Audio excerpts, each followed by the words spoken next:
In 2007, I helped lead the surge, the public fight for the Iraq surge. Stood and watched people stand in the Senate and declare the war is lost before it even started. Who was that? It was Harry Reid.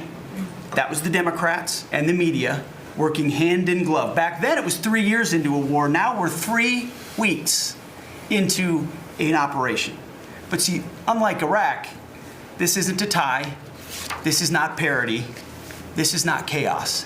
This is success, pure American success, on plan, and as the president said, ahead of pace. Over 10,000 enemy targets destroyed, over 140, I think now you're right, Mr. President, over 150 naval vessels sunk, underground facilities destroyed, their defense industrial base in shambles, and overnight, not only do they not have a Navy, Mr. President, they no longer have a Navy commander.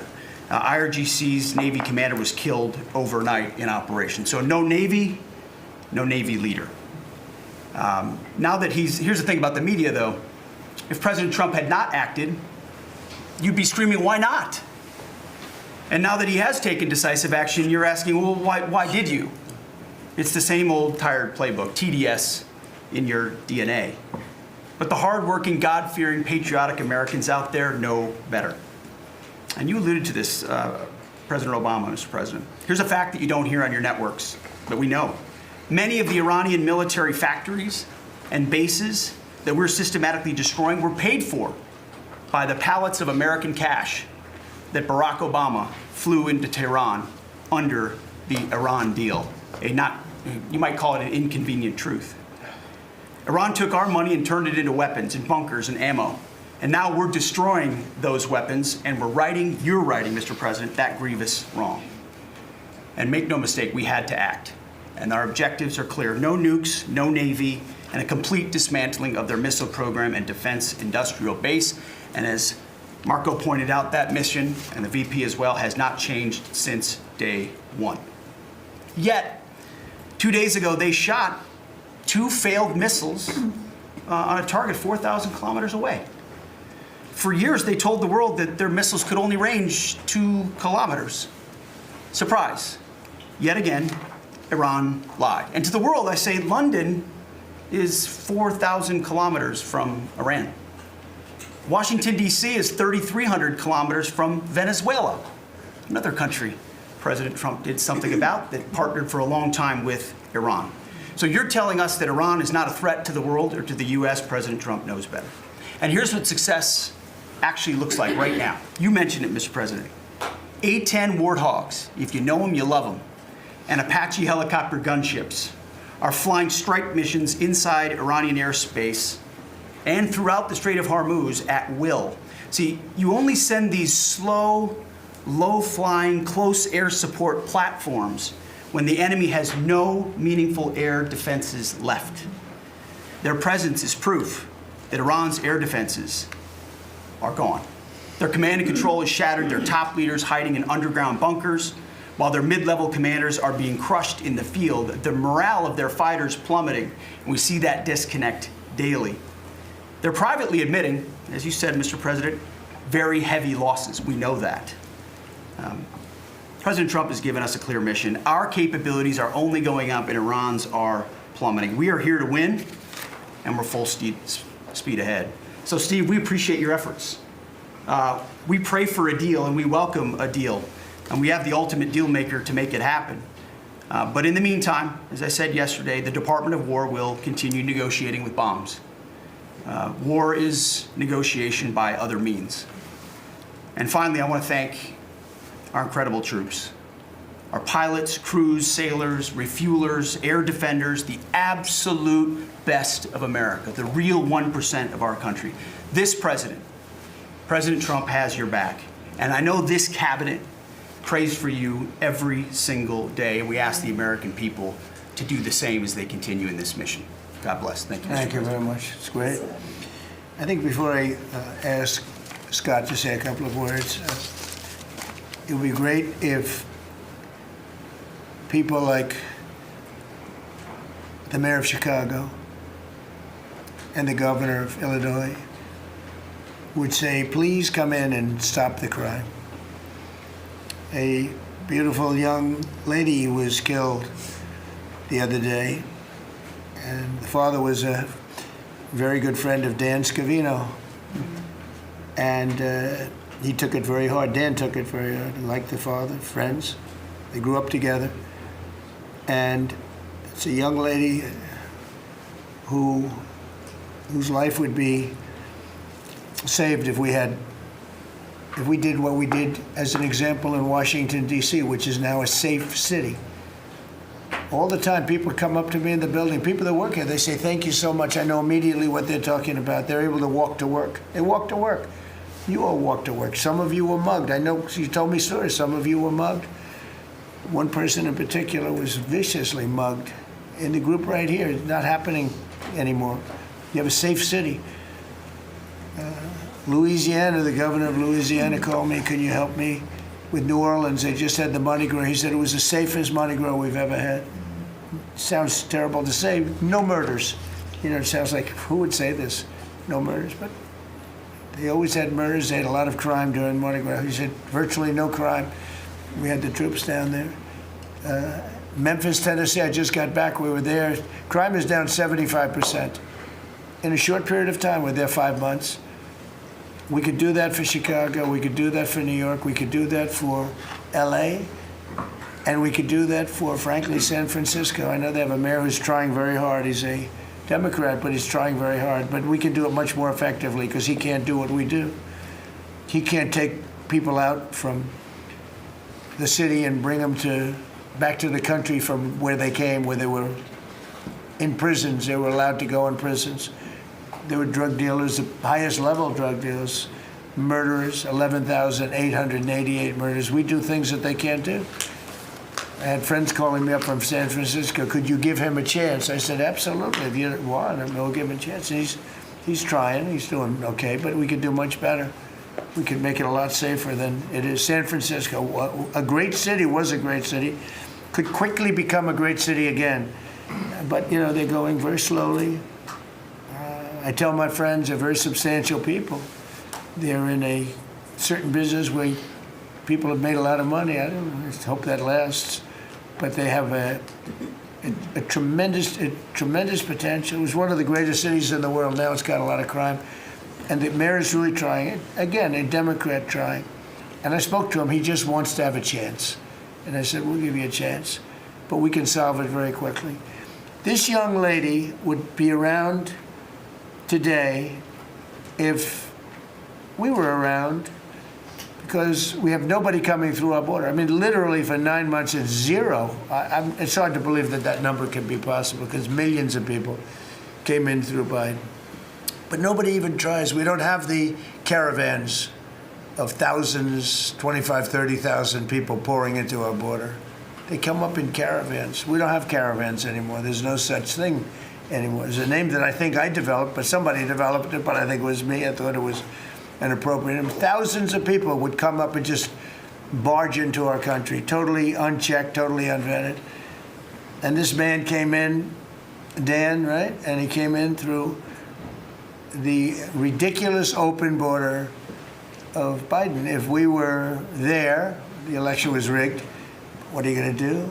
Came back, big comeback. But if we were there, we wouldn't have had people coming through. It's amazing. You know, it's so easy now because everyone knows they're not getting through. We don't have any caravans. Once they know that, when it was easy to come through. When I heard that they had an open border policy, I said, boy, this is going to be, I couldn't believe it. But when it was actually, you know, it dawned on me because I had built 1,000 miles of wall and we were finishing up some and he didn't want to finish it up. Biden, I said, they really do want to have an open border. And we got it finished. But that young lady would be alive today. And she'd be alive for another reason, because we would have the National Guard in Chicago and in New York and in other places. And they love doing it. It's like training, to be honest. It's actually training. I never want to take them out of D.C. I mean, maybe somebody later on will do it, but I never want to take.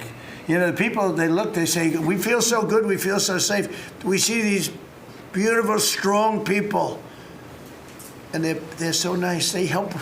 They open the doors for people. They carry bags. They pick up paper when they see paper on the ground. I looked at DC last night. I drove to make a speech, and I drove through, and I said, take me this way, take me that way. The city's clean. The fences are down. You don't have homeless all over your parks. I mean, we had parks. There was no room for anything else other than homeless. It's all clean and nice. And it'll be even more beautiful in a year from now. And we have some projects that are great. This ballroom is going to be something that's so beautiful for the city, so desperately needed by presidents. I mean, now it's no secret the military wanted it more than anybody. It was supposed to be secret, but it became unsecret because of people that are really unpatriotic saying things. But doesn't matter. Doesn't matter. It's going to be great. We're building an arc, a triumphal arc, which will be incredible for the city. Incredible. We're fixing up what was the Kennedy Center. I was honored when the board changed the name a little bit. Actually, it shows that the Republican and the Democrats, they work together. It's really something we work together. So I think it's a great symbol, actually. But we're doing a lot of work. That building's ready to fall down. It's in terrible shape. We're closing it. We're going to open it with a bang in less than 2 years. It'll come in under budget, ahead of schedule. That's what I do. It won't be like the Federal Reserve that's costing $4 billion or something thereabouts. Think of it, $4 billion. You know, it's amazing. I said to the group before, I said, everything I do, I get sued. I build under budget, ahead of schedule. I get sued over a ballroom that's going to be the most beautiful ballroom in the country, so desperately needed. You won't have to have tents sitting on the wet White House lawn. If it rains, you get wiped out to honor the president of China or the president of France or the president of somewhere. You can have the greatest. We get sued by the National Trust for Historic Preservation. They don't know what they're doing. Then I just found out we got sued by that group and another group, I guess, on the fixing up of again, I'll use the old name, Kennedy Center, because they're not fixing up Trump Kennedy. It's going to be beautiful when you add the name Trump. But we got sued. And all I'm doing is fixing it up. We're fixing broken marble. We're putting on a roof because it leaks like a sieve. We're fixing steel that's broken. It's the same building, same exact building. We're fixing it. It's going to be beautiful. It's going to be so beautiful and safe. It was actually unsafe. You had some of those columns on the outside that were painted a fake gold. Now we painted them a beautiful white color, beautiful cream white. It's beautiful. Everyone said it's so much more beautiful now. Instead of a cheap, you can't imitate gold. See, I'm a gold person. It's all real stuff. You can't imitate it. Someday they'll discover a paint that will look like gold, and the guy's going to be the richest man in the world. But you can't imitate real gold. It just doesn't. That's 24 karat, which is what this building deserves. But think of it. I get sued because I'm fixing up the Trump Kennedy Center. We're going to make it gorgeous and safe. We're fixing new windows, new this, but just all fix up. I got sued by preservationists. But you know who they didn't sue? The man that took this beautiful Federal Reserve building. That's small, much smaller than the hotel I built. I built the Waldorf Astoria Hotel down the road. And it was a beautiful job for $201 million. It's bigger, I think, than the Federal Reserve building. And it's got rooms and bathrooms, and it's not like just an open office space, which is much cheaper to build. Think of this. I hear he's going to be over $4 billion for a little building. He doesn't get sued by anybody but me. I sue because it's either somebody's very crooked, which has to be, because what happened to all that money? You can't sue. I would have done that building for $25 million. It's going to cost maybe $4 billion, and we have a great new person coming in to take over the Fed. And Kevin may not ever have an office, because I don't know if they're going to be able to build. I passed that building the other day. It's a see-through. You know what see-through means? There's no walls up. And they're going to spend. But the National Trust for Historic Preservation, which is a joke, by the way, they didn't sue that building. They didn't sue anybody. But they sue me, and I build. And by the way, my buildings, it's all donations. Rich people and people are putting up the money. Zero taxpayer dollars. Is that right, Scott? Zero taxpayer dollars. This stuff is all done for free, and I get sued. This could only happen to Trump. But they don't sue the guy whose interest rates are too high. That's why we call him Too Late. His name is Jerome Powell. We call him Jerome Too Late Powell. And done a terrible job. He suffers from Trump derangement syndrome, as he probably should, because I hit him pretty hard. But so I don't blame him. But they don't sue a man who has taken this gorgeous building, ripped it down from the inside, taking ceilings that are as beautiful as you've ever seen, taking the ceilings down instead of leaving them, taking walls down that were 2 feet thick of solid concrete and plaster, replacing them with 6-inch walls with no insulation. I said, let me ask you, are you going to put insulation in? No, it's not in the budget. Oh. Insulation costs $5. Now you're going to hear the guy next door. If he's next door to me, I'll be able to hear his military plan. I'll know exactly. If Lutnick is in there, I'll say, oh, I know exactly what Lutnick's got planned. It's the craziest thing I've ever seen. They've ripped this gorgeous building apart, and you can never build it again. I could, but it costs a lot of money. But a normal person can never build. So you're going to have crummy little walls, a flat little ceiling eventually, but right now you don't have anything. And nobody sues this guy.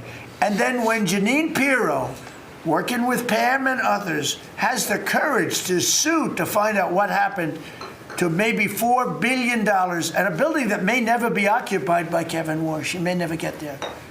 We're going to have to find him some space in the White House. We'll put him in the basement of the ballroom. But when, now think of it, when Jeanine Pirro and Pam and the group, when they bring a suit, it's like, oh, this terrible thing. And then we have a judge that attacks us. So we've got to get our priorities straight, you know. It's a very sad thing that's happened with the Fed. And then just one other thing very quickly, you have Gavin Newsom in California Railroad. That's 100 times over budget. It's out of control. It was supposed to go from the middle of San Francisco to the middle of LA.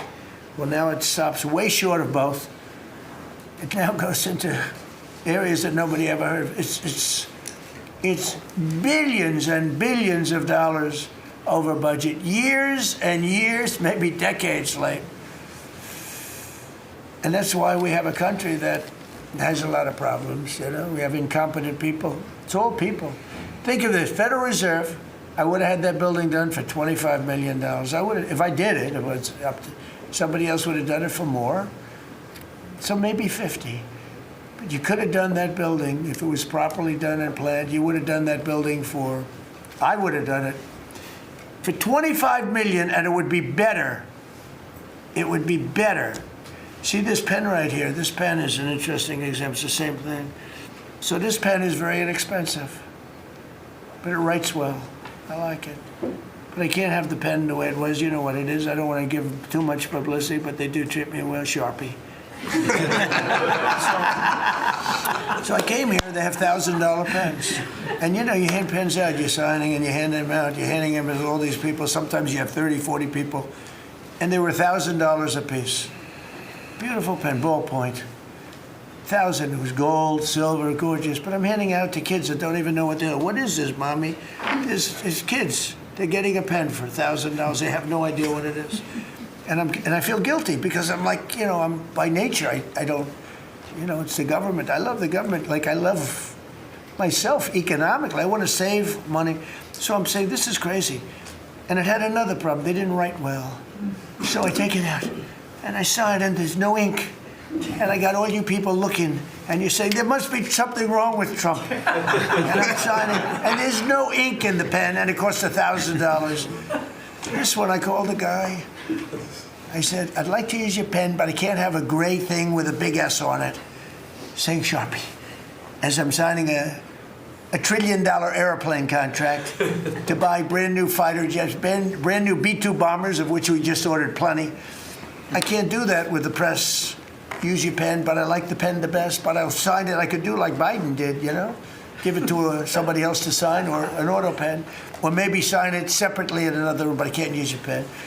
He said, well, I can make it nicer. I said, what can you do? He said, I'll paint it black. I said, that's nice. And I can even paint the White House on it, sir, if you like, in gold. Almost real gold, not bad. And I can even do your signature, sir. And by the way, this was not staged. I just saw the pen sit there, and I thought of this as an example of how $25 million spent by me at the Federal Reserve Building would be a better job than $4 billion that they're spending. And you know, one of the things that Kevin Warsh told me, he said they ripped down the nicest building. I don't know what building they're talking about. They ripped down a building, Scott, right? Kevin Warsh said it's the most beautiful building in Washington. He said the most beautiful space. They ripped it down. Why did they do that? I don't know. Do you know what he's talking about? Is it true? Yes, sir. They ripped it down. We have a moron at the Fed. Who wouldn't be lowering interest rates right now? But I want to thank Janine Pirro and Pam and her group for having the courage to bring this suit. And I believe that the contractor on that job is probably one of the richest men in the country right now. I believe that it's not possible to spend that kind of money. $3 billion, $4 billion, nobody knows, nobody has any idea what it is. But it's over $3 billion, and it's probably going to be over $4 billion by the time they finish. And it may never get finished. Unless I take it over, I'll get it finished. But it can never be what it was. It's never going to have those beautiful ceilings. It's never going to have those incredible walls. The walls were 1.5 feet thick of solid masonry. They ripped them down for no reason. And I just give you the story. And just to finish on this one, so I told that story to somebody and said, yeah, but it's not the same thing. I said, you're right. This one is better. It writes.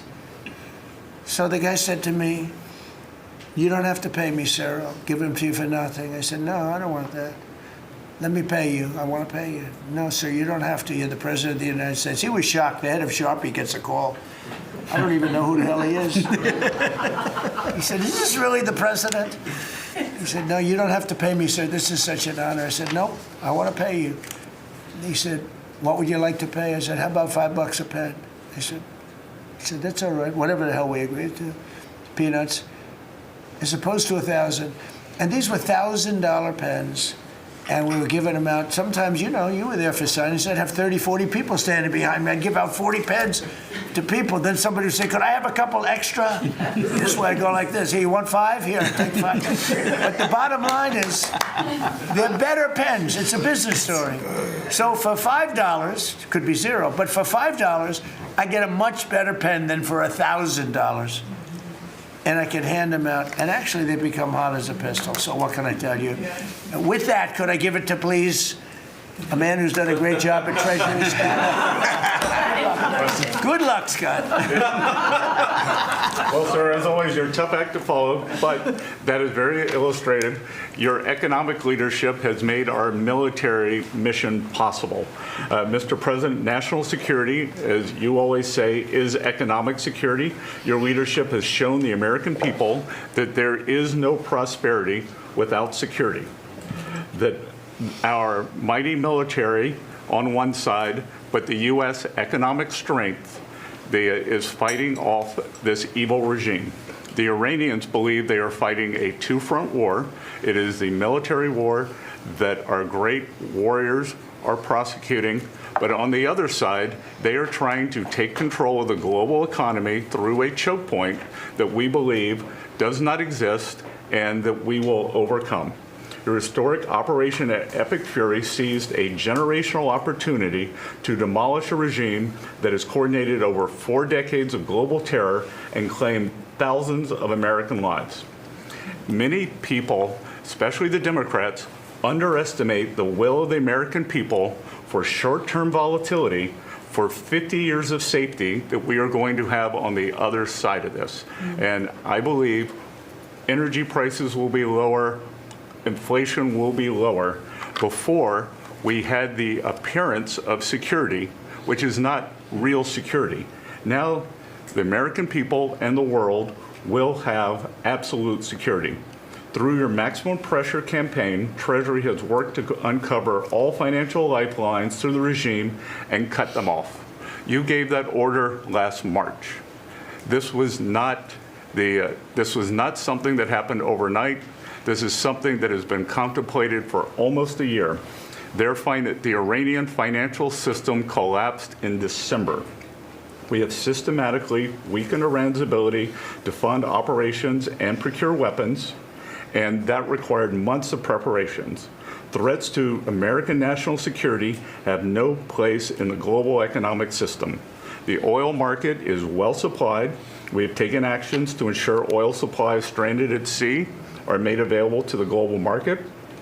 Your bold actions like the Development Finance Corporation's Maritime Reinsurance Program in conjunction with Central Command will soon provide shippers through the Gulf region with a level of security we had never seen before. Mr. President, we are starting to see more and more movement in and out of the Gulf today, and this is more than yesterday, and this is the beginning. I am confident that shipping traffic will continue to increase on a daily basis, even before we secure the straits. Turning to the home front, the U.S. economy remains strong. We had a strong economy thanks to you. We are the best insulated in the world thanks to your energy efforts in term 1 and term 2. The U.S. is an energy superpower. American workers' purchasing power is finally being restored. The latest figures indicate robust real compensation increases. We are starting to see the working family tax cuts benefits bearing fruit this tax season. 44% of tax returns have claimed at least one of your signature policies: no tax on tips, no tax on overtime, no tax on Social Security, deductibility of auto loans. The average tax refund is up more than 10% for working Americans. The economy you vitalized through your pro-growth policies is well positioned to withstand these temporary disruptions. The United States dollar has reasserted itself as a safe haven asset. The U.S. dollar has appreciated since the hostilities began because everyone knows, thanks to your efforts, the U.S. economy is the best position in the world and capital is flowing in. Efforts to reprioritize economic security are ensuring the United States remains secure, resilient, and prepared for the challenges ahead. As we approach the 250th anniversary, America will never be safer and more secure militarily and economically. Thank you. I just want to ask you a question. Is this guy Central Casting? I'm looking at him. I'm in Treasury. He might not be so good for war. I don't know. Pretty good. No, I'm looking pretty good too. I'm looking at this guy. He's Central Casting. Even the glasses are perfect. Where do you get those glasses? I think I'm going to get glasses. That's beautiful. Great job. That's really good. No, he's done a great job, and you all have. Proud of you all. Do you have any questions? Yes, Mr. President, are you going to go in for the uranium? Like, how do you secure Iran and... Let's assume I was or I wasn't. Why would I ever answer a question? Can you accomplish your What goals kind of a without question? it? Am I going to go in for the... Oh, yeah, I'm going in. We're going in tomorrow at 3 o'clock. How could you possibly ask a question like that and expect an answer? I don't know. But I don't know. I think you're a friendly person, too. It's just such a ridiculous question. Mr. President, yes, Mr. President. Please. Thank you, Mr. President. There's been a report that potentially the U.S. is looking at diverting some munitions, air defenses that were meant for Ukraine to the Middle East. Is there any accuracy to that? Is that something you're considering? Well, I'd have to ask me, but we do that all the time. You know, we have tremendous amounts of ammunition. We have them in other countries, like in Germany and all over Europe. We have, you know, we're packed. And sometimes we take from one and we use for another. We help Ukraine. Biden started, and he gave $350 billion away, way too much. And we sell it now to NATO. We sell it to NATO, and they probably give it to Ukraine, mostly, I think. They give it to Ukraine, but we get paid for everything that we give. We don't give anything anymore. That's a tough situation, that whole Ukraine situation, very, very tough. We're working very hard on getting that one solved. It doesn't have any impact on us, virtually nothing. In fact, if anything, I mean, we sell a lot of equipment for that unfortunate war. 25,000 people died last month, 25,000, so mostly soldiers. Some in the towns, but for the most part soldiers. They're dying. Nobody's seen anything like it since World War II. It's a terrible situation, and hopefully that's going to get settled. You know, I settled 8 wars, and many of them I think were more difficult than this one. In theory, they were more difficult, but there's tremendous hatred between President Putin and President Zelensky. Tremendous hatred. I've seen it before, but I've never seen it maybe to this extent. And I think that's calming down a little bit, and I think we have a chance of getting it done. But it doesn't affect us. Thousands of miles away. That's why when I heard the head of Germany say, "This is not our war," about Iran, I said, well, Ukraine's not our war. We helped, but Ukraine's not our war. I thought it was a very inappropriate statement to make, but he made it. You can't erase it. But he felt that way. I said, well, you know, Ukraine's not our war.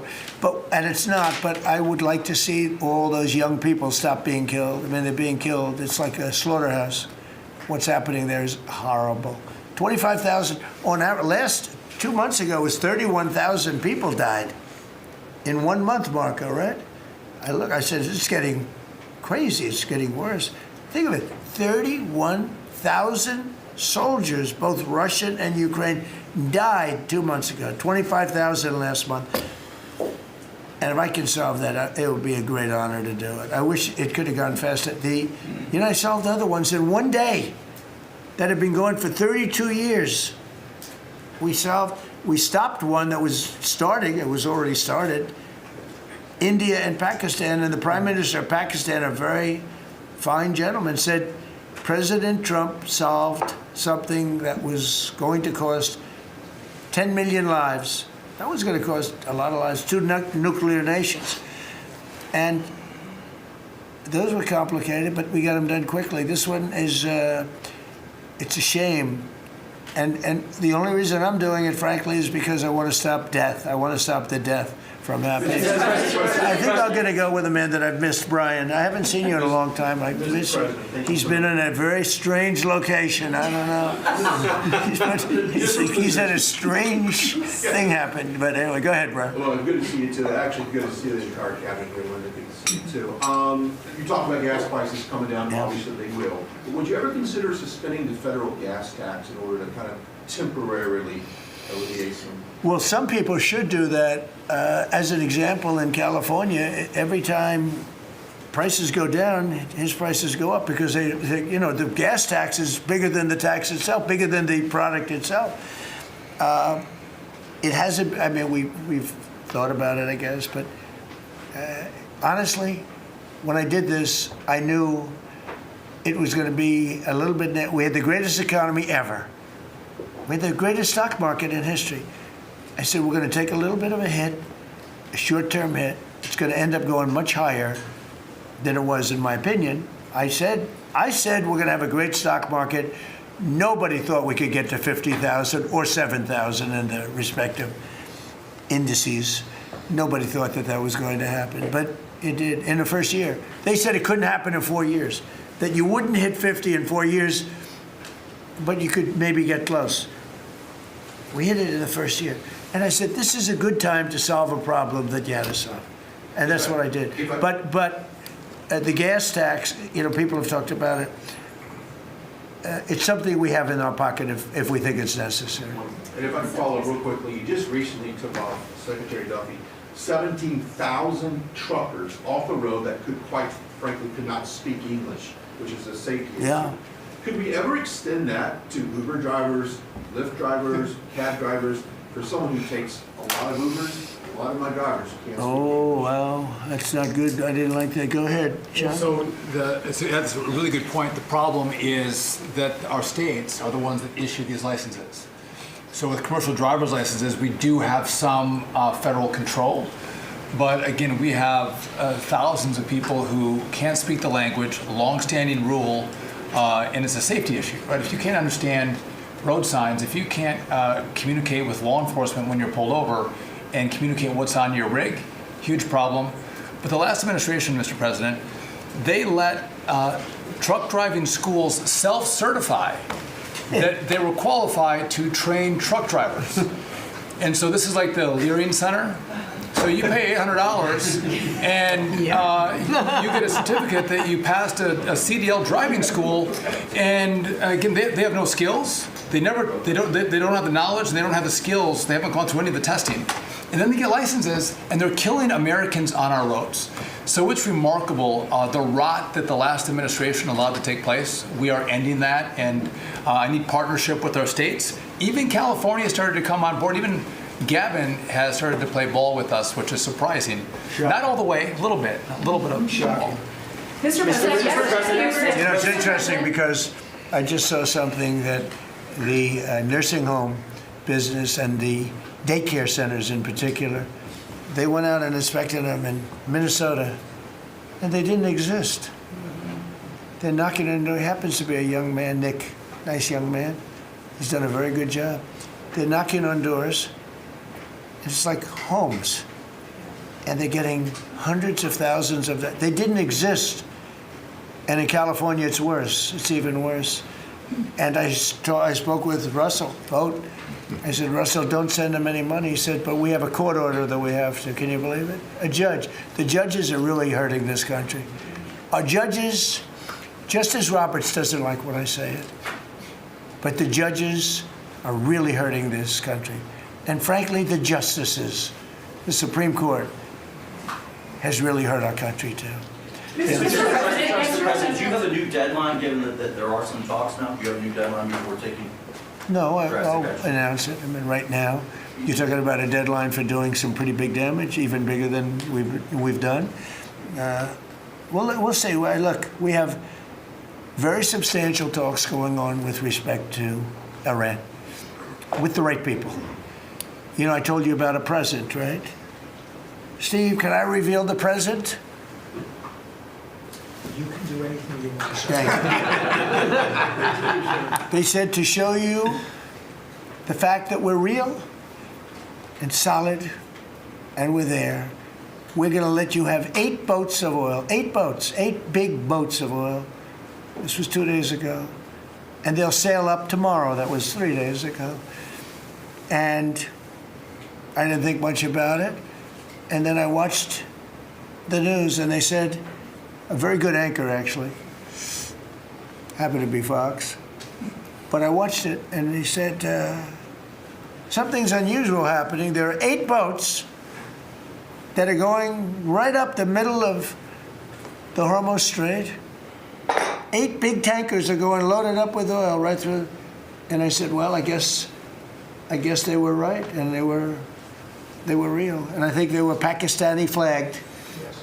And I said, well, I guess we're dealing with the right people. And actually, they then apologized for something they said, and they said, we're going to send 2 more boats.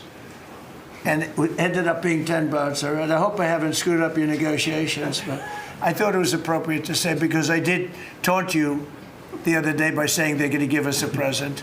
There were 2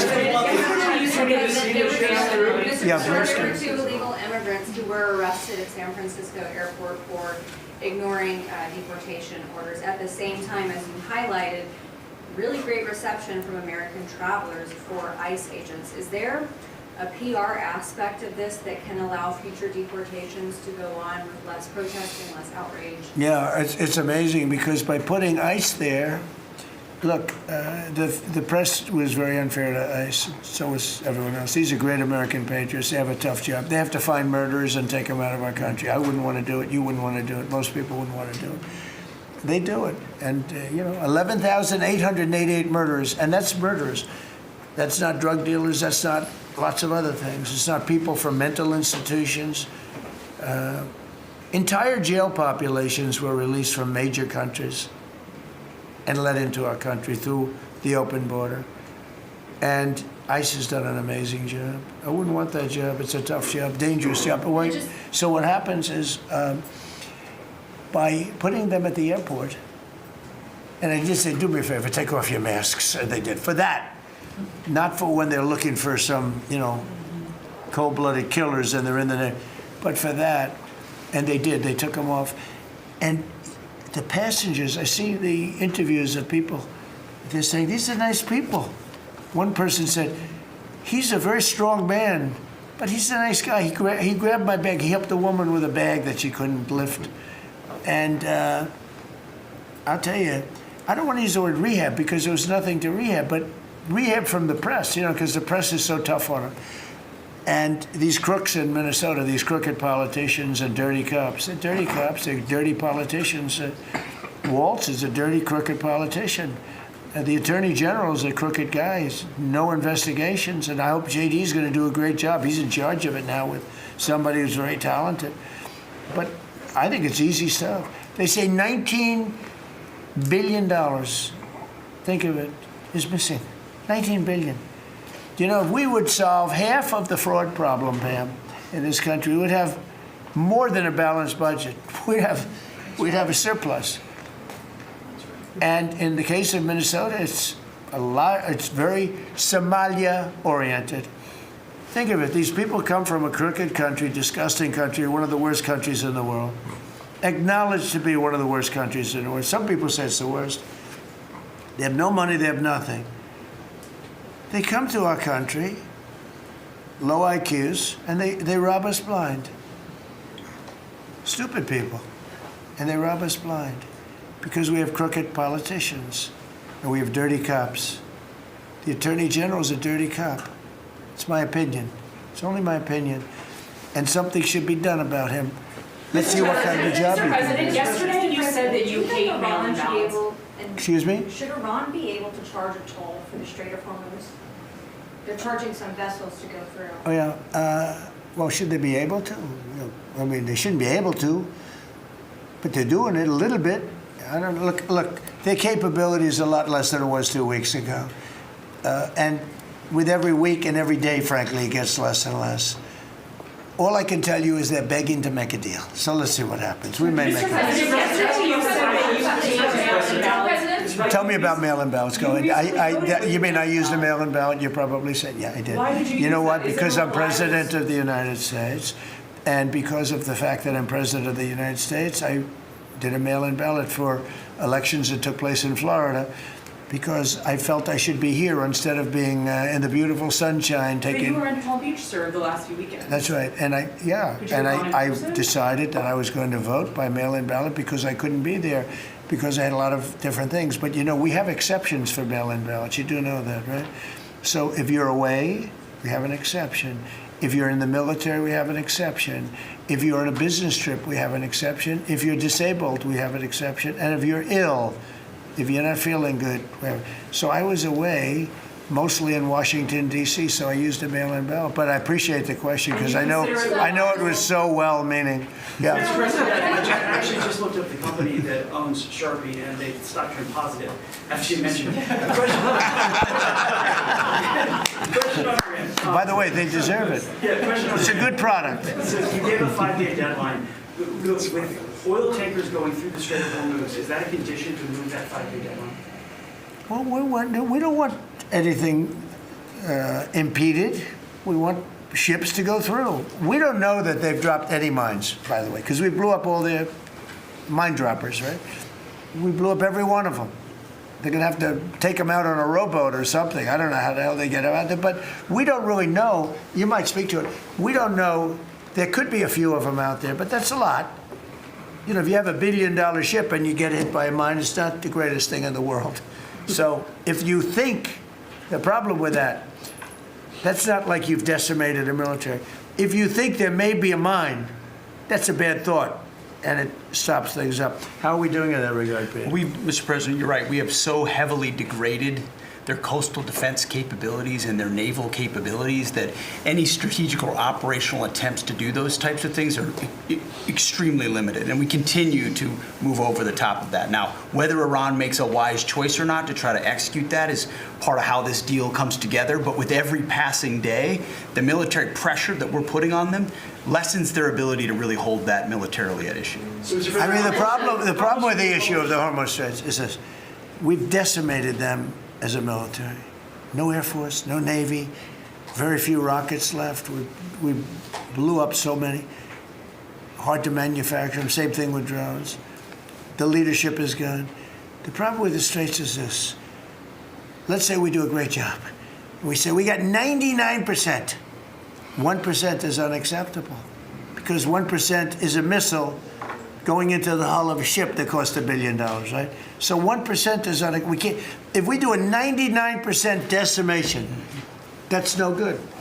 So how close are you to coalition then? So it's really, you know, a little bit. But I have a feeling it's going to clean up pretty quickly. How close are you to I could just say this: they want to make, and I probably hurt our little negotiation. It gives them a little impetus to say, well, I wish you didn't say that. But they said yesterday that we weren't negotiating with them, and now they admit that we were negotiating with them. So they want to make a deal. The reason they want to make a deal is they have been just beat to shit. So the Are you thinking of taking control of Iran's oil? It's an option. I mean, I wouldn't talk about it, but it's an option. Is that something you thought about? Well, in Venezuela, we've done very well working with Venezuela, certainly. And we've taken in billions and billions of dollars. And by the way, Venezuela is doing better right now than they've ever done in the history of their country. And it's sort of like a joint venture. But the United States has made a lot of money, Marco, right? With it. Do you want to talk about that for a second? About Venezuela? Yeah. Yeah, I mean, I think Venezuela in the first 2 months of this year generated more revenue from oil sales than they had in most of all of last year. But the money's not being stolen anymore, and it's being held in a U.S. Treasury blocked account. And to the extent it's flowing to the Venezuelan government, it's going to help people, like fund hospitals, pay teachers. It's not And we being get a stolen. lot of it, and they got more than they have in many years. Think of it. We get a lot of it. We have a deal. We get a lot of it. We had 100 million, think of this, 100 million barrels we took in the first 2 weeks. 100 million barrels. That's a lot of oil. It's a lot of ships. And we got some, and they got some. We paid for the ships. A lot of money left over. And Venezuela has done better now with us. Call it a partner, call it whatever you want. We've made a lot of money, and they've made a lot of money. We've paid for the cost of that military hit many, many times over. And we've only just started. Our relationship with Venezuela has been amazing. The people, actually, I'm the highest polling person. And in other words, after the presidency, I think I may go to Venezuela and run for president against Elsie. I may run against Elsie. It's an option. No, they like me in Venezuela, but it's an option for me. It's a wonderful option. Yes. There's some reports that Gulf allies are concerned about winding down the war too soon and potentially leaving Iran. Well, they'd probably like us to stay, but the concern. If we don't stay, look, it's a beautiful thing about airplanes that go 2,000 miles an hour is you can get back there very quickly. If we don't stay, we're going to be protecting them. We know, they've been very good. Hey, Qatar, Saudi Arabia, in particular, Qatar, Saudi Arabia, UAE, the three of them, Kuwait, Bahrain, they've been 100%. Now, in all fairness, they could have gone the other way. They were surprisingly missiled. They were shot at. Nobody ever thought they'd be shot at. UAE had 1,400 missiles aimed at them. Fortunately, they had the greatest anti-missile weapon in history called the Patriot. Almost every single missile was shot down. We had an incident recently where 101 missiles were shot at a certain thing that we own that's very valuable. 101 missiles going 2,000 miles an hour. Out of the 101 missiles, every single one of them was shot down in midair and fell into the ocean. It's amazing technology. There's nobody has equipment like we have. Is it even possible to wind down the war while the Iran Iran still has that enriched uranium? Is it even possible to Well, wind you're down? going to have to see, but, I think we're in just very good shape. We're roaming, you know what we're doing? You know the word roaming free? We're over their skies with the most beautiful planes you've ever seen. Roaming free, there's not a damn thing they can do about it. And it would be nice if, like the fake news New York Times, which writes so fake, and the Wall Street Journal is terrible, terrible. I mean, I read a story today that I'm desperate to make a deal. If I was desperate, he'd be the first to know. Pete, let's get the hell out of there. I'm the opposite of desperate.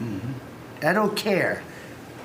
I want to know. In fact, we have other targets we want to hit before we leave. We're hitting them on a daily basis.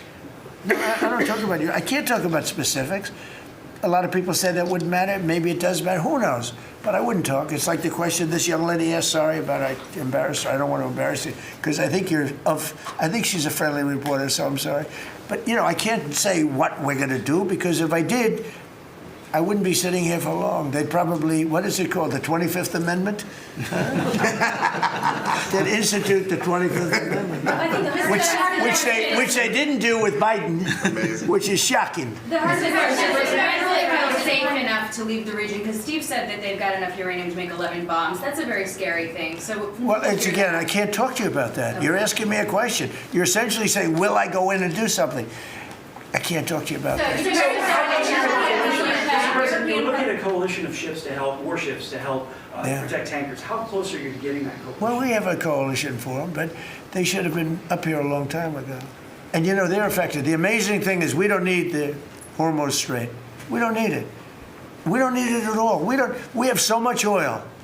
Our country is not affected by this. We have twice the amount of oil as Saudi Arabia or Russia, and soon it'll be 3 times the amount. Chris, do you want to speak to that for a second? Yeah, that's correct. Our total oil production is greater than Saudi Arabia's plus Russia, and more than we consume in the United States. So we're the largest. Pretty good. Pretty you know what they call it? Drill, baby, drill. Mr. President, anything else you want to say? Well, it's same thing for natural gas.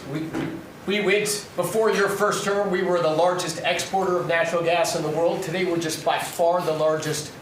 I mean, we're the largest importer. Now we're by far the largest exporter, and it's growing rapidly this year. New facilities are coming online. Production's ramping up. We're doing an amazing job. We're getting a lot of help from that man right over there. He's getting approvals done quickly and very environmental. He's an environmentalist, actually. He does a great job, but he gives you a fast approval or rejection. Do you have anything to say? Well, back on Venezuela, where Chris and I have both had a chance to be there, I literally think they're going to put up a statue to President Trump. And it's not a political statement, it's an actual thing. So. That would be a great honor. No, because it's like they view President Trump like Simon Bowler. He's the liberator of a country, and this is a country where they love American baseball. You look on the street, they're wearing NBA jerseys, and Delcy and her team working with us, getting back. Chris and I both experienced it was the first time in Venezuelan history that they had the free press allowed to come on to essentially where the White House, the Palacio Miraflores, and it was an emotional thing for people that had been for 20 years had never had a chance to be there. So whether it's and then production, it's showing up in production. The American companies that are coming back, most of those American companies have many American Venezuelan team members. One company in Houston's got 600 Venezuelan Americans that know more about reviving that industry. So their GDP is a 1/4 of what it was before. They want to get back. They remember what it was. Their production on oil production is climbing towards 50% increase just in the 3 months we've been here. That flows to American refineries on the Gulf Coast, lowering the price of gas in America. So forget that. When are they going to do the statue? The hell with you.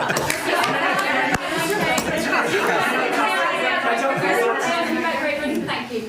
You've been really honest about how disappointed you are in Sir Keir Starmer, particularly in relation to Iran. So I'm curious about your phone calls with him, how easy they might be. And also, were you surprised by... Are we talking about Starmer? Yes. Yeah. And are you surprised by how weak... I think he's a lovely man. I do. I think he's a lovely man. But I think he did something that was shocking. He didn't want to help us. And maybe in particular that country, we were the longest bond, the longest ally. Australia, too. Australia was not great. I was a little surprised by Australia. I wouldn't say anybody was great, other than the 5 countries in the Middle East. We never really had very much support. You know, we spend trillions of dollars supporting countries, and this is Little League. This isn't the big league deal. This is sort of Little League pool for us. This was look, we decimated them in a period of a week. In the first week, it was over. In the first few days, it was over. I think the Navy took us 3 days to essentially annihilate it. They weren't there. So if there's ever a big one, which I hope there's not, but if there's ever a big one, I don't think they're going to be there. And that's not fair. And we have to remember that as a country, because we spend trillions of dollars protecting Europe, protecting the countries of NATO. They weren't there for us for small time. This is small time. You know what? Venezuela is a big deal, but it's not the big one. They weren't there. So what makes you think they'd be there if we needed them for something? And your prime minister was not there, as you know. He was there after we won. He said, we'd like to send some ships. I said, we already won. We don't need them anymore. But can you explain why he was reluctant to help? Why he what? Why he was reluctant to help with Iran? He didn't have to. I didn't ask him. I just said, just tell me no. I mean, we're always going to be there, or at least we were. I don't know about anymore, to be honest with you. I would have to be honest. We were always there when they needed help. We always would have been there when they needed help. I mean, think of it. We're there to protect Europe from Russia. In theory, it doesn't affect us. We have an ocean, big, fat, beautiful ocean. But we're there to protect NATO, to protect them from Russia. But they're not there to protect us. It's ridiculous. It doesn't make sense. I tell you, a lot of people were big NATO people. I was never big. It was okay. I got them to pay 5%. By the way, they haven't paid it yet. You know that. You know, I got them to pay 5% from 2% to 5%. They didn't pay it yet. I got them to pay up to 2% because they weren't paying the 2%. Then I got them to pay 5%, which they should be at. And we had a lot of, oh, that was great, great. Oh, only Trump could do it. But the problem is they haven't paid. Because if you look at the numbers, they haven't paid yet. So we were there for them, but they were not there for us. Did we need them? No. I never thought we needed them. I was more doing a test. I said, I really would love to have you come up. Bring your boats. You can sail through the beautiful Hormuz Straits, and you can protect people that are being shot at. They didn't do it. And that's small potatoes. Do you understand what I'm saying? Yeah, I do. Go ahead. I was just going to say, does it affect the state visit with the King that you're going to have in April? Are you looking forward to that? With the King? With the King No. coming here? No, he's a friend of mine. He's a great gentleman. As you know, he honored me and our country. He really honored our country. But we had an amazing time. I've known him as Prince Charles. I know him as King Charles. I'm proud of him. He's fighting a tough battle. He's tough. I think he's a fantastic. It has nothing to do with that. It's different. But he's going to be here very soon, as you know. We're going to have a state dinner. It's going to be great. But I was very disappointed when the Prime Minister said, I won't be able to. It started with the island that the indigenous have claimed away from your country. And for some reason, you went for it. And all of a sudden, indigenous people that never saw the place, they never saw it. He was afraid that we would do something to insult, because he's a liberal. That's the way they think. And when we needed the island to land that beautiful B-2 bomber, we were told we can't use it. We'd have to fly back to Missouri, which is a 17-hour flight, as opposed to a couple of hours. And I said, you gotta be kidding. Not good. They made a big mistake. Mr. President, is the Friday deadline for Iran, is that pushed back now, and if not? I don't know yet. I don't know. Mr. Witkoff and JD and Jared will tell me whether or not they think it's going along, and if it's not going along, maybe not. And we have a lot of time. You know what? It's a day. In Trump time, a day, you know what it is? That's an eternity.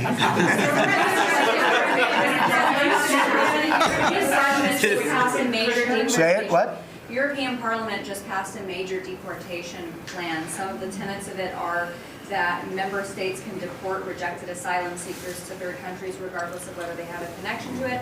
It allows for detention periods of up to 2 years and also offshore return hubs or detention centers similar to ours. Who did this? Which country? European Parliament, and the vote was not close. It was 389 in Good. favor to 208 against. I'd vote with them, yeah. Europe is where you are now. Do you think that will move the needle with Democrats? I don't care about the Democrats. The Democrats hate our country. The Democrats are in chaos right now, and they have no common sense. You know, they have one quality that's amazing. They stick together. And it's harder because they stick together in a ridiculous policy like men playing in women's sports, open borders for everybody, including murderers and anybody else that want it. We're open to you. Come in, murderers. You know why they do that? They do that for a couple of reasons, but they do it for votes because they think they're going to vote for the Democrats. Even though I did great with the Hispanic vote, tremendous with the Hispanic vote. You know, I turned that whole thing around. The Hispanics like me, and I like them. And you know, it's interesting with the Hispanics. When I built the wall, everybody said, oh, that's going to ruin us for the Hispanic. It was just the opposite. They know all about immigration, and they know all about death and crime, and they're smart people, and they have common sense. They wanted to be protected from the people that were coming into our country. So, you know, I won the election with a very tremendous Hispanic vote, and I think it's higher now than it was then. So, we're a party of common sense. The Democrats are a party of insanity. They're a party that will destroy our country. If I didn't win this election, I believe our country would have been destroyed by now. 1 year, that's all it would have taken. If you had Kamala or Sleepy Joe, either one, it wouldn't have mattered. They're the same thing. Two sleepy people, two stupid people. I believe, and by the way, Gavin Newsom, who is one of the candidates, I believe he took himself out of the running when he says he suffers from mental disability.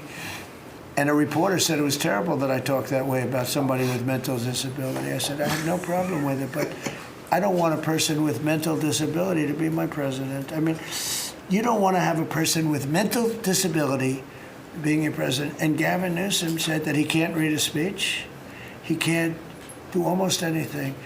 And then he said he's as dumb as all the people in the room. And he got accused of being a racist, which was an amazing thing. I thought it was the worst interview I've ever seen anybody give. He's actually a very stupid person. So I believe he's out of the running. I think that statement, that interview, he admitted that he's a stupid person.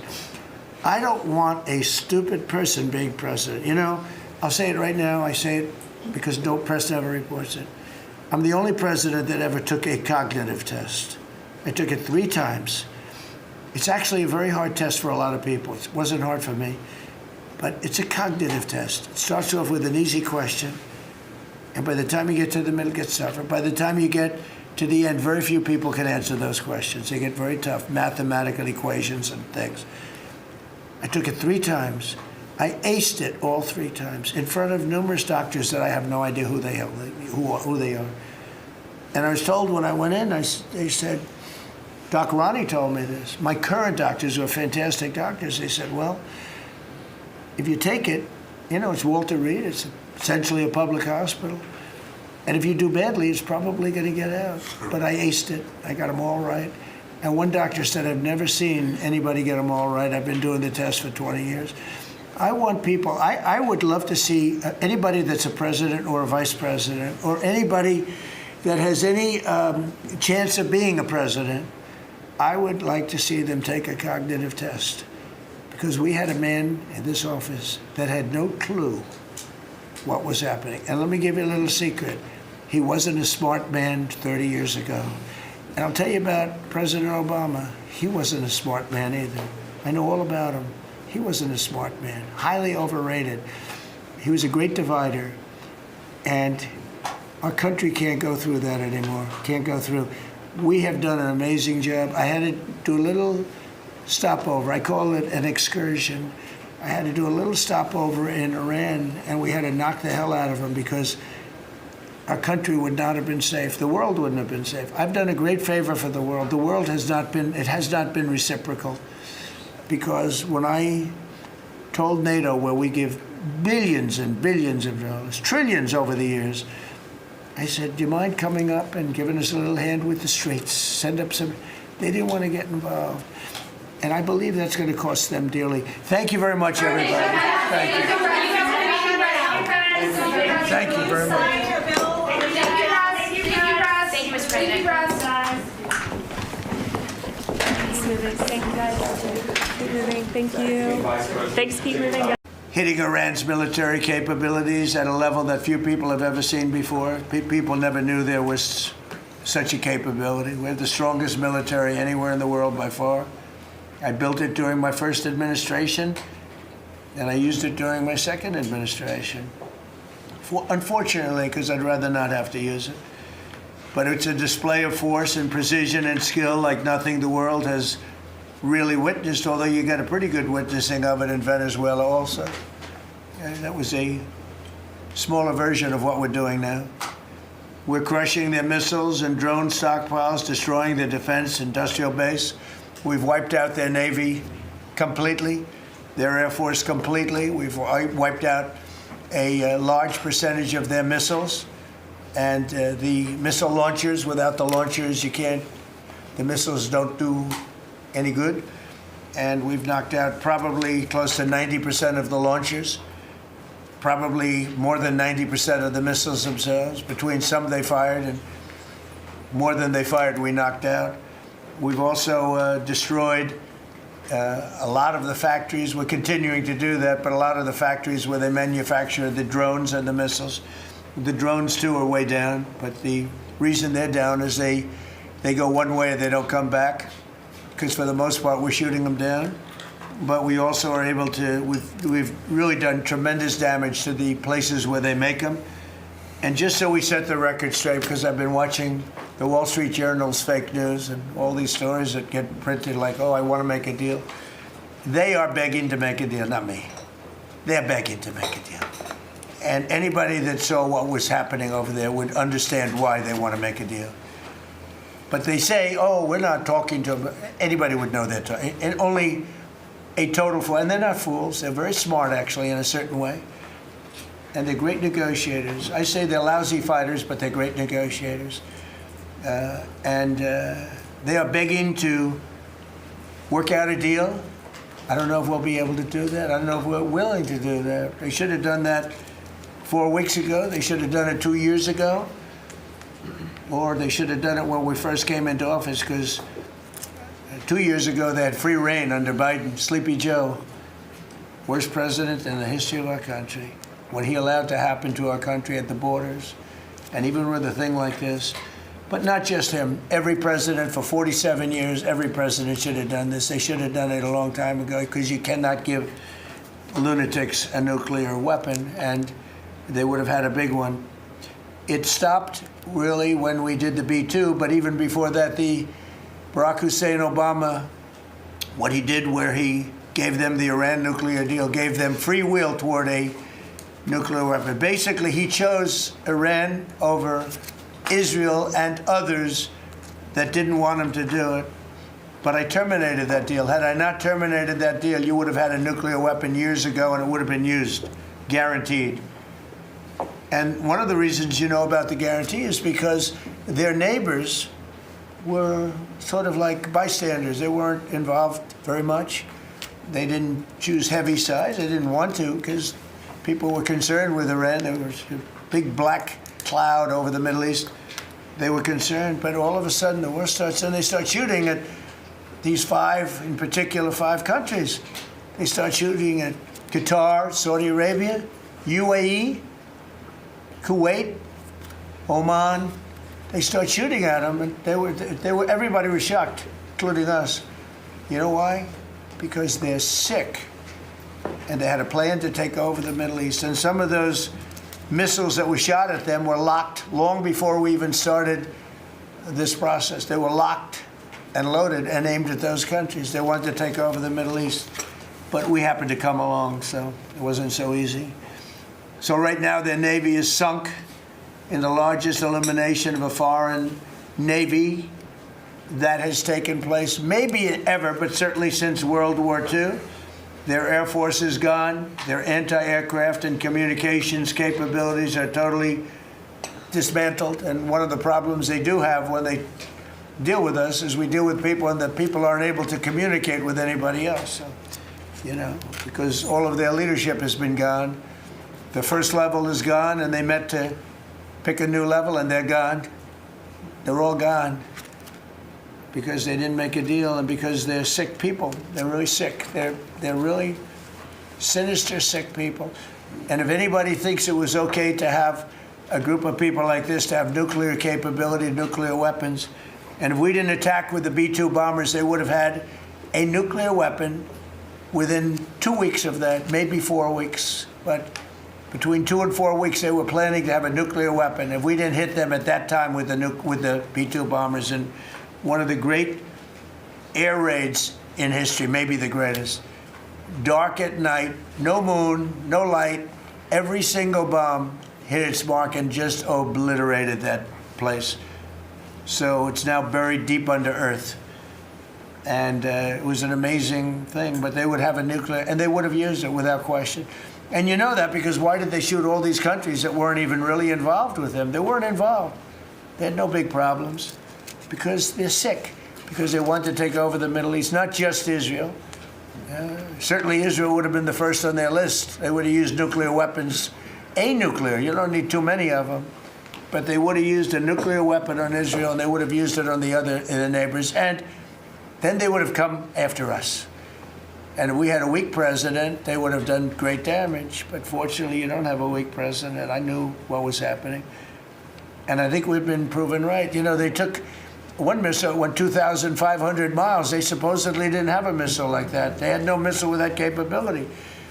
But they shot the now famous Ireland, the island that the UK was very afraid to give us because they didn't want to get dragged in.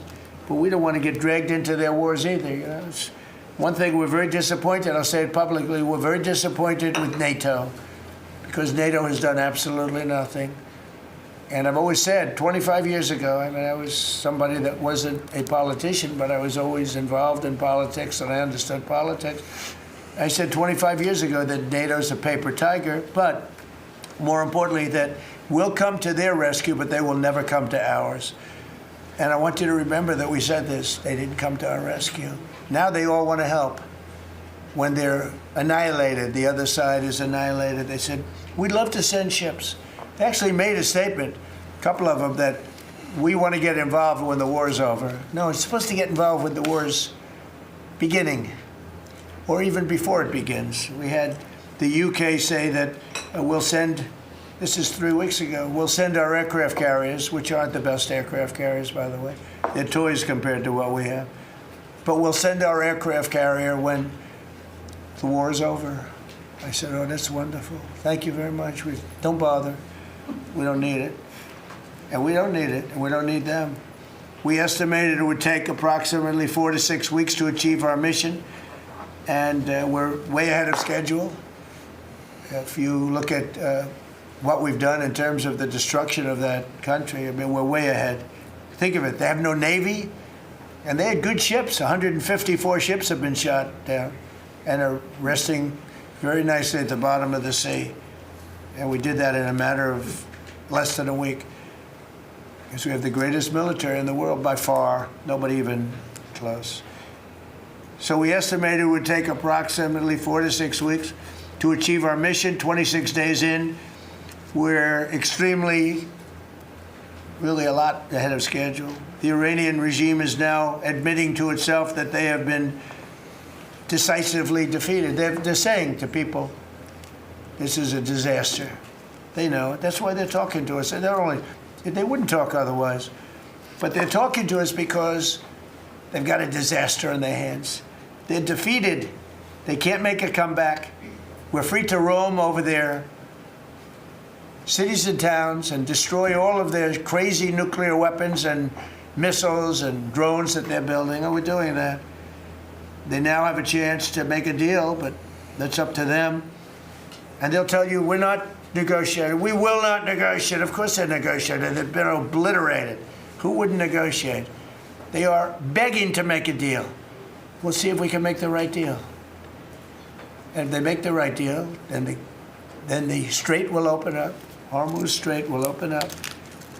And even now, we don't know if there are any mines. You know, they have 22 they call mine droppers. Think of it. Who would have 22 mine droppers? There's a boat that drops mines. Who has 22 mine droppers?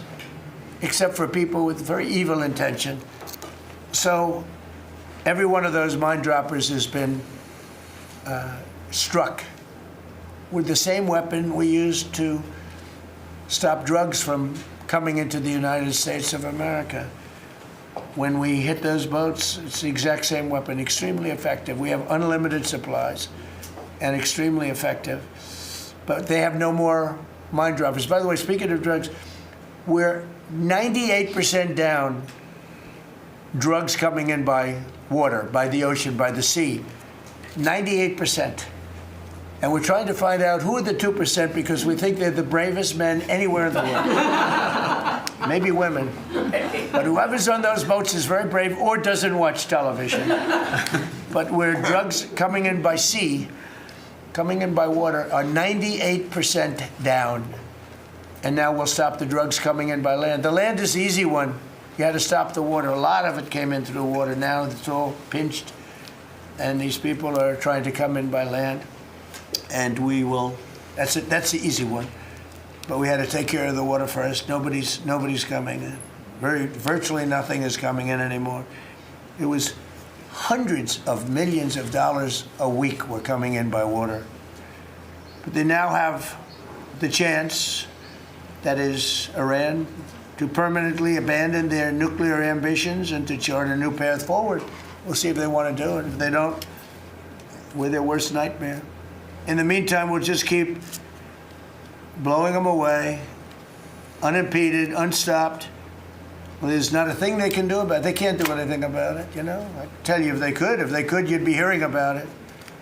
You'd be hearing about it. You don't hear anything about it. They can't shoot our jets. We have the best military equipment in the world, not even a contest. And you see that with Venezuela. They had other equipment, they didn't have ours, it didn't work.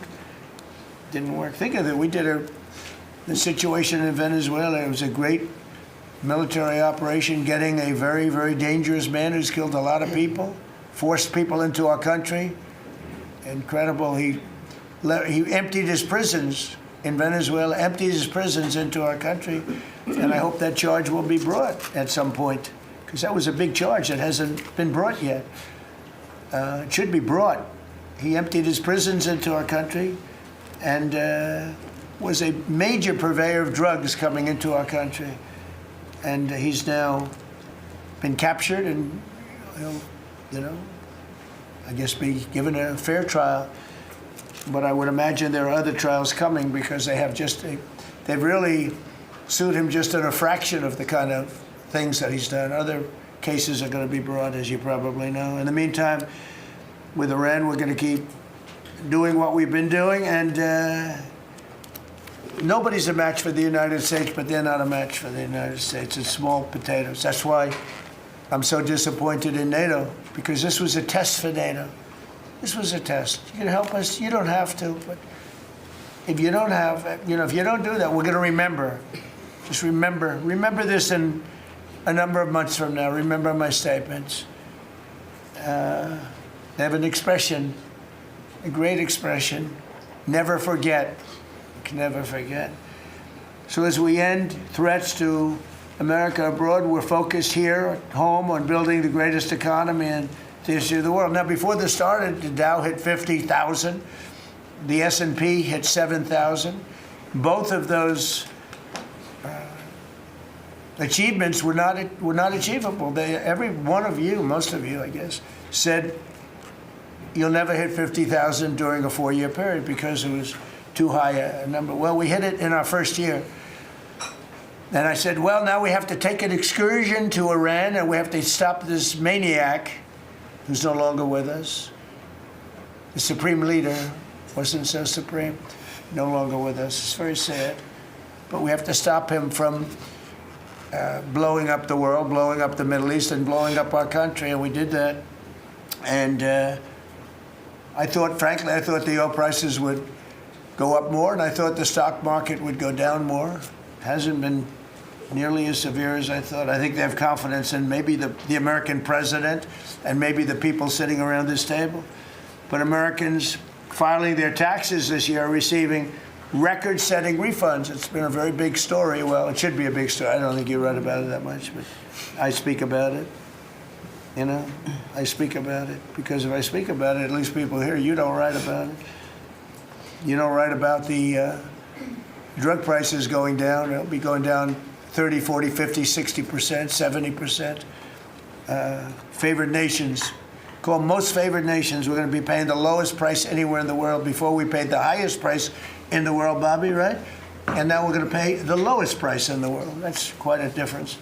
It's a difference of from 40 to 70 and 80 and even 90%. That's a pretty big difference. But we're slashing regulations and investment is pouring in from all over the world. We have the most investment of any country in history has been put into our country in the last year. And again, we had to take a little detour. Won't be long. Going to end soon. We had to take a little detour, go to Iran, and we had to put out a fire. Very dangerous fire that could have blown up big portions of the world, if not the whole thing. So tomorrow we'll be announcing a variety of actions that we're taking to support American farmers, who we never forget. We love the farmers. We gave them $12 billion out of tariff money. We had a tremendous amount of tariff money come in, and we continue to have. We've gone, as you know, the Supreme Court gave us a very unfortunate, foolish ruling, a ruling that gives the people that have ripped off our country for many years, gives them some money back. But it's one of those things. It's a terrible, terrible, horrible mistake they made, but it's okay because we have another method that's just as good. We'll use the other method. But because the tariff money has been so substantial, we gave our farmers who have been mistreated by some countries, we gave them $12 billion, and they're extremely happy, and they deserve it. They've been great. They never complain. They just go out and they farm, and they wouldn't do anything different. They wouldn't trade jobs with any of you, except maybe some of the fake media. I don't know. Somehow I don't see that. I like their job better, actually. I love the farmers. So we gave them $12 billion.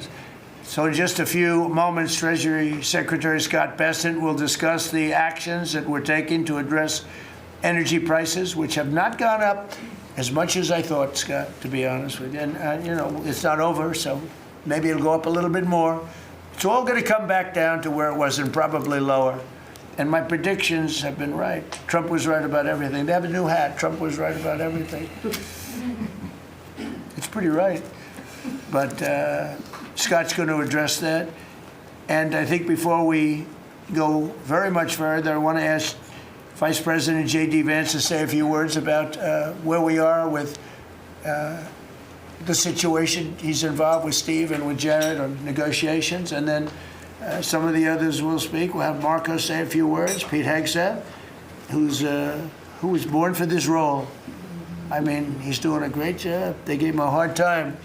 And now people, I'll tell you, somebody came up to me yesterday, gave you a very hard time, said, you know, I made a mistake. Pete Hegseth is doing a good job. So when I tell you who, you're not even going to believe it. He said Hegseth. He gave you such a nasty hard time. But you're doing great. And then Steve is going to speak, and Scott will speak last. And if we have any questions, we'll take some questions. You may have questions. I doubt it, but you may have some. So, JD, please. Yes, sir. Well, thank you. It's good to see everybody. Proud to be part of this team. Proud to be serving the president of the country. Let me just say a couple things. The first of all is the president summarized this very ably. But look, the Iranian conventional military is effectively destroyed. They don't have a navy. They don't have the ability to hit us like they could have even a few weeks ago. And what that does is that gives us options, Mr. President. Now, there's been a lot of reporting about diplomatic options, about negotiations. There's, of course, Pete and his team. There are further military options. But what we have now that we didn't have when the president took over just a little over a year ago is the ability to use every tool at our disposal to ensure that Iran doesn't get a nuclear weapon. Because when I say options, I think it's important the American people know options for what? And it's options to ensure that Iran never has a nuclear weapon. You talk about people who walk into a crowded supermarket and have a vest on, and they blow up the vest and a couple of people get killed, and that's a terrible tragedy. What happens when what's on the vest, it's not something that can kill a couple of people, but can kill many, many tens of thousands of people?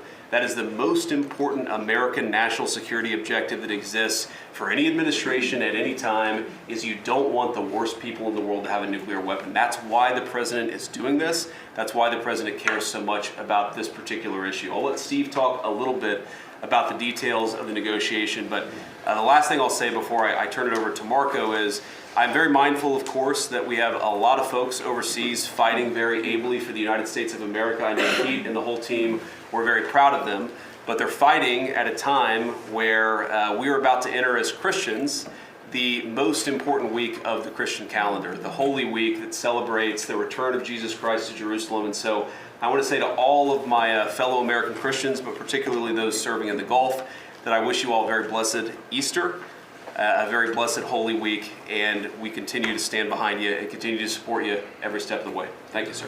Thank you very much. Marco? The most important job any president has is to keep the American people safe. And every president says it, but we have a president that means it and does something about it. As the president outlined very clearly to the world on the night this operation began, Iran has been at war with the United States for 47 years. For 47 years, Iran has been killing Americans and attacking Americans across this planet. And other presidents had an opportunity to do something about it. And they all warned about how Iran was dangerous, but they refused to act. And this president's not someone that's going to refuse to act. He's not going to leave a danger like this in place. He's going to address it, and that is what he is doing. From the very first night of this operation, the president made it very clear. People like this, and now what I'm talking about is not the people of Iran. The people that run this country are radical Shia clerics. These are religious fanatics. Look what they are doing now. At their weakest point, this is the weakest Iran has ever been, and look at what they're doing. They're attacking embassies. They're attacking hotels. Imagine what these people would do if they had a nuclear weapon. That is an unacceptable risk for the world. By the way, the president's not just doing a favor to the United States and to our people. This is for the world. He defined very clearly on the first night of this operation what the goal was. We were going to destroy Iran's Navy, and that is happening. We were going to, if it hasn't already happened, I'll let Pete speak to the specifics of it. We were going to destroy their missile launching capabilities. We're well on our way to achieving that goal. We were going to destroy the factories so they couldn't make more missiles and more drones, and that is moving forward. Every single objective the president clearly laid out on the first night of this operation is being effectuated. Again, Pete will speak to the specifics of it. This has been an incredibly successful operation. Every day, it may not get covered because, you know, we're unlike them. We're not bombing embassies and hotels. We're hitting military targets. But every day, the Department of War lets the drummer get wicked over every portion of Iran that has these military capabilities, and the results are going to bear fruit for the world. The world is going to be a safer and a better place when President Trump's mission here is achieved. And frankly, I think countries around the world, even those that are out there complaining about this a little bit, should actually be grateful that the United States has a president that's willing to confront a threat like this and not allow it to continue to persist. Because these people will kill as many Americans as they have a chance to do, and if they have a nuclear weapon, as the Vice President pointed out, they could kill millions of Americans in the future, and that is a risk that was not going to continue to exist as long as we had this president. Thank you, Marco. You know, it's very interesting because yesterday I was watching, is it Anthony Blinken? And he was saying that they should have done it. But they didn't do it. Nobody did it. Nobody did it. For 47 years, Marco, that's the number, 47. I guess now it's 48, because we've been saying 47 for a long time. It's probably 48. But for 47, 48 years, every president should have done this. And some are saying now that they made a big mistake in not doing it, but we're taking care of business. Steve Witkoff, please. Mr. President, it is my distinct honor to be a member of your cabinet and to report to you and your team on our negotiations with Iran. Mr. President, you directed Jared and I to pursue a diplomatic resolution with Iran prior to Operation Epic Fury, which we did. However, it became quite clear during these meetings with the Iranian negotiating team that we could not make a deal that fulfilled your objectives of the following: no enrichment whatsoever, no chance of weaponizing whatsoever, decommissioning of Fordo, Natanz, and Esfahan, which you destroyed in Operation Midnight Hammer, no stockpiling of any material, which they flagrantly had violated, turning all enriched material over to us, and a cutback in Iran's missile inventory and range capability of those same missiles. Throughout our meetings with the Iranians, we heard the following from them. The Iranians have the inalienable right to enrich. Then we heard they possessed enough 60% enriched material, 460 kilograms, to make 11 atomic bombs. Finally, we heard the following statement. They would not give up diplomatically what we could not win militarily. In other words, they were again miscalculating the success of Midnight Hammer, which was a total success. These are incontrovertible signs, among many other signs, sir, that their regime had not given their negotiating team authority to make a deal required by you. We conferred with you and all the other members of your foreign policy team, Susie Wiles, Pete Hegseth, the chairman, Marco Rubio, JD, Scott Bessent, Chris Wright, John Radcliffe, throughout all of these negotiations, and we were repeatedly rebuffed on everything we asked for. I have no doubt that we exhausted all efforts on behalf of a peaceful resolution, as you directed. Jared and I both agreed that the Iranians were there to buy time until a weaker president arrived. This was a flawed strategy, as your clear direction was to never allow Iran to obtain a nuclear weapon today or any time in the future. Against that backdrop, and our compelling military successes in epic fury, we have had multiple reach-outs from the region and others who want to play a role in ending this conflict peacefully. I can report to you today that we have, along with your foreign policy team, presented a 15-point action list that forms the framework for a peace deal. This has been circulated through the Pakistani government, acting as the mediator, and this has resulted in strong and positive messaging in talks, as you just indicated to the press. But these are sensitive diplomatic discussions, and you have directed us to maintain confidentiality on the specific terms and not negotiate through the news media as others do. I can say this: we will see where things lead, and if we can convince Iran that this is the inflection point with no good alternatives for them, other than more death and destruction.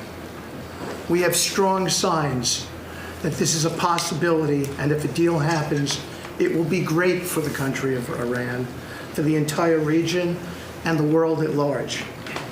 Your policy of peace through strength is the most effective tool for a diplomatic resolution here, just as this policy was an effective tool in each and every one of all of the other conflicts you settled in your first year. Iran is looking for an off-ramp following your powerful threat on Saturday. Your indications that you are willing to listen to peace proposals have been well received. You have instructed us that your preference is always peace, and that we should make that our priority. We have delivered that message, sir, along with the 15 points for peace. Finally, we have told Iran one last thing: don't miscalculate again. Good. Thank you very much. Good job. Doing a great job. Everybody around this table is doing a great job. Pete Hegseth, please. Mr. President. I'll start kind of where you left off, Mr. President. Thank you for doing the work of the free world and having the courage to step up and stop the Iranian terror regime from holding the world hostage. That's really what it is. And 27 days ago, Iran had a modern military. Never in recorded history has a nation's military been so quickly and effectively neutralized. Operation Epic Fury is not an endless war. It's a decisive campaign with clear objectives to destroy Iran's offensive military capabilities and ensure they never obtain a nuclear weapon.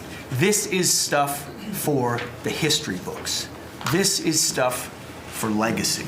Mr. President, you are acting now to ensure future generations do not have to live under the threat of a nuclear-armed Iran. However, you wouldn't know it if you listened to the dishonest hate Trump media, as you referenced. The folks here in the room, these cameras, they have a choice.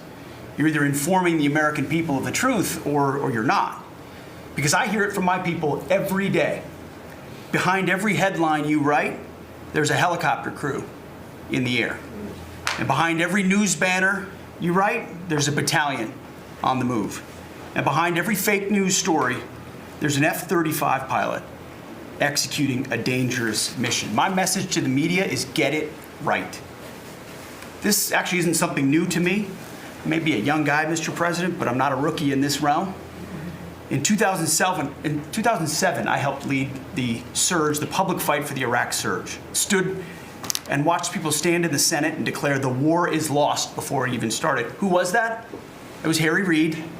That was the Democrats and the media working hand in glove. Back then, it was 3 years into a war. Now we're 3 weeks into an operation.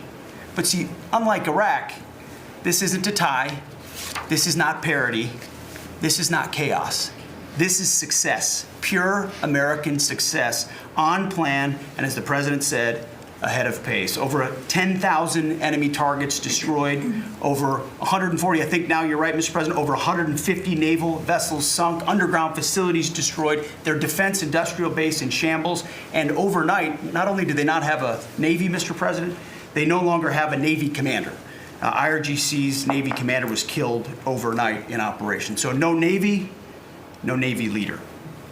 Now that here's the thing about the media though, if President Trump had not acted, you'd be screaming, why not? And now that he has taken decisive action, you're asking, well, why did you? It's the same old tired playbook, TDS in your DNA. But the hardworking, God-fearing, patriotic Americans out there know better. And you alluded to this, President Obama, Mr. President. Here's a fact that you don't hear on your networks, but we know. Many of the Iranian military factories and bases that we're systematically destroying were paid for by the pallets of American cash that Barack Obama flew into Tehran under the Iran deal. You might call it an inconvenient truth. Iran took our money and turned it into weapons and bunkers and ammo. And now we're destroying those weapons and you're righting, Mr. President, that grievous wrong. And make no mistake, we had to act.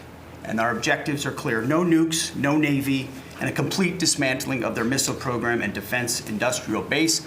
And as Marco pointed out, that mission, and the VP as well, has not changed since day one. Yet, 2 days ago, they shot 2 failed missiles on a target 4,000 kilometers away. For years, they told the world that their missiles could only range 2 kilometers. Surprise. Yet again, Iran lied. And to the world, I say London is 4,000 kilometers from Iran. Washington, D.C. is 3,300 kilometers from Venezuela, another country President Trump did something about that partnered for a long time with Iran. So you're telling us that Iran is not a threat to the world or to the U.S. President Trump knows better. And here's what success actually looks like right now. You mentioned it, Mr. President.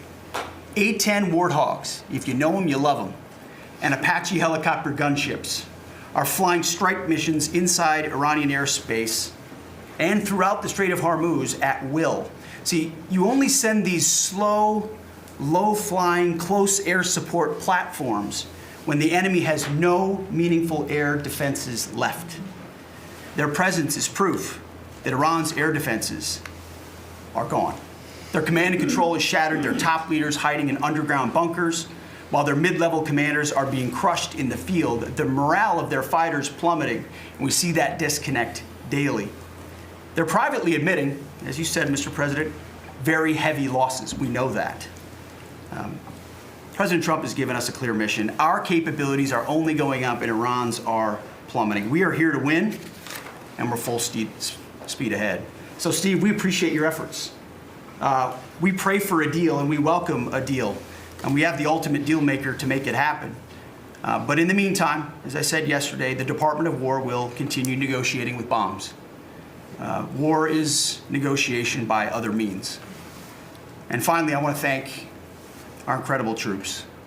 Our pilots, crews, sailors, refuelers, air defenders, the absolute best of America, the real 1% of our country. This president, President Trump, has your back. And I know this cabinet prays for you every single day. We ask the American people to do the same as they continue in this mission. God bless. Thank you. Thank you very much. It's great. I think before I ask Scott to say a couple of words, it would be great if people like the mayor of Chicago and the governor of Illinois would say, please come in and stop the crime.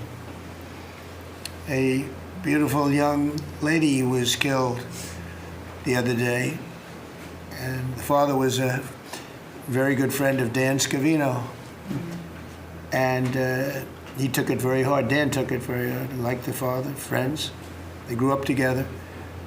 And it's a young lady whose life would be saved if we did what we did as an example in Washington, D.C., which is now a safe city.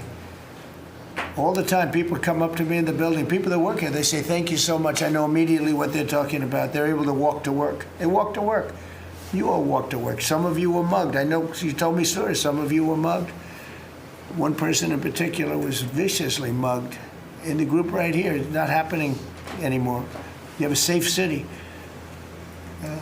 Louisiana, the governor of Louisiana called me, can you help me with New Orleans? They just had the Mardi Gras. He said it was the safest Mardi Gras we've ever had. Sounds terrible to say. No murders.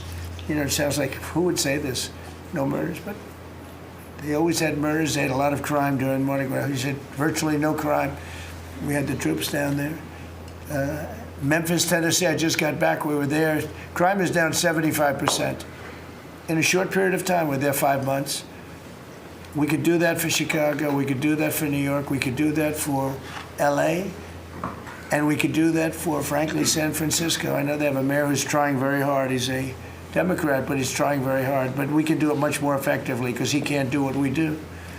He can't take people out from the city and bring them back to the country from where they came, where they were in prisons. They were allowed to go in prisons.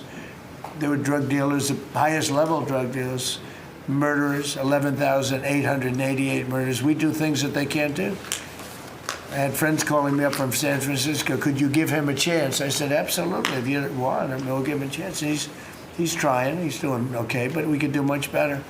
We could make it a lot safer than it is. San Francisco, a great city, was a great city, could quickly become a great city again. But, you know, they're going very slowly. I tell my friends they're very substantial people. They're in a certain business where people have made a lot of money. I hope that lasts. But they have a tremendous potential. It was one of the greatest cities in the world. Now it's got a lot of crime. And the mayor is really trying it. Again, a Democrat trying. And I spoke to him. He just wants to have a chance. And I said, we'll give you a chance. But we can solve it very quickly. This young lady would be around today if we were around, because we have nobody coming through our border. I mean, literally for 9 months, it's zero. It's hard to believe that number can be possible because millions of people came in through Biden. But nobody even tries. We don't have the caravans of thousands, 25, 30,000 people pouring into our border. They come up in caravans. We don't have caravans anymore. There's no such thing anymore. It's a name that I think I developed, but somebody developed it, but I think it was me. I thought it was inappropriate. And thousands of people would come up and just